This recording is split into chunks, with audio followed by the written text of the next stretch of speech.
Heddiw ydy Dydd Santes Dwynwen. Mae gennym ni ymwelydd arbennig iawn i'r ardd. Mae hi yma, ac dwi'n mynd i siarad â hi. Helo, Santes Dwynwen, a chriso i'r ardd. Diolch, David. Mae'n hyfryd bod yma. Mae'n ddrwg iawn gennym ni i gyd glywed am yr hyn ddigwyddodd i Maelon. Roeddet ti isio priodi ago, ond oeddet ti? Roedden ni.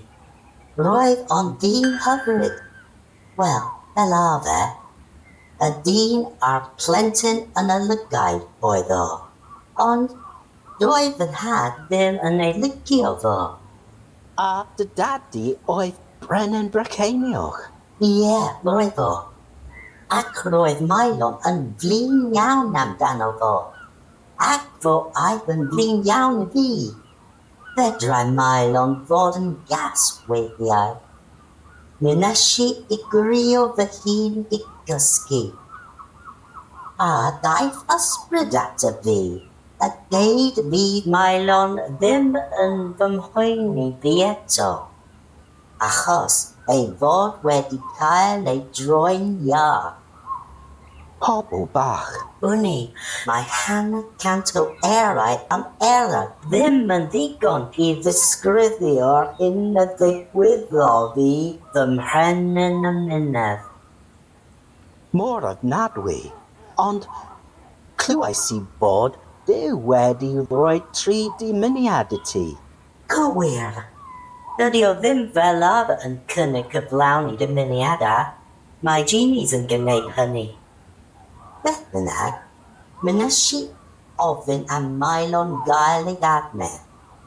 Yna, gofynnais i iddo fo gael ei gadw'n ddiogel am byth. Ac yn olaf, gofynnais i fod fyddai'n byth yn syrthio mewn cariad eto. Na, phriodi. Waw. Ond wir. Waw, waw, waw, waw, waw, waw. Anghredadwy. Bella, beth ddigwyddodd nesa? Mi nes i adael adra. Do'n i ddim isio i fy nhad fy ngwneud y brio ddathlu dwcsyn. Nes i ddiwedd yn lleian. Teithiau sleded Cymru gyn goffin ar Ynys Llandduwyn drws nesaf i Ynys Mon. Ac mae ffynon a Llandduwyn i gofio dy enw. Oes mae. Mae'n ffynon o gariad. Mae'n ffynon arbennig i gariadon, ond mae'n rhad iddyn nhw i'n gadw'n ddiogel rhag y cwn ariad. Mae hynny'n swnio'n bryderus. Na, mae'n iawn. Bella, sut mae dy stori'n gorffen? Dydy dy stori ddim wedi gorffen. Mi fues i farw, wrth gwrs, ond dwi wedi ddwad yn ôl fel Kate Bush yn amlwg. Gan hynny, mae'n rhaid i fod ti'n nabod llawer o bobl enwog yn y busnes music. Yr hyn y bydd pawb isio ei wybod ydy. Wyt ti wedi cyfarfod â Mae Dwynwen?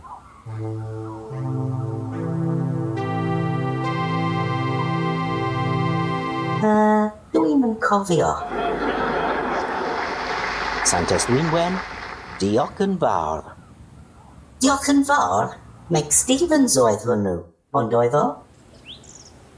Roedd hi mor hyfryd cyfarfod â Santes Dwynwen, am ddynes yn hygoel. Mae Santes Dwynwen wedi gofyn i mi ddeud wrthwch chi doedd hi ddim yn gwneud hwyl am ben y gan dwi'n yn cofio.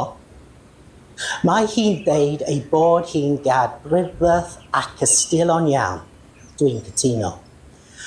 Mae'r gan yn disgrifio profiad dynol iawn ac yn cyrraedd le dyfyn yn yr enaid.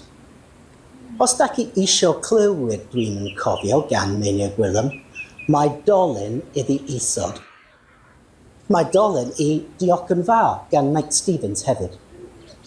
Beth bynnag, roedd Santes Dwynwen yn wirioneddol yn hygoel o rasyn a haf.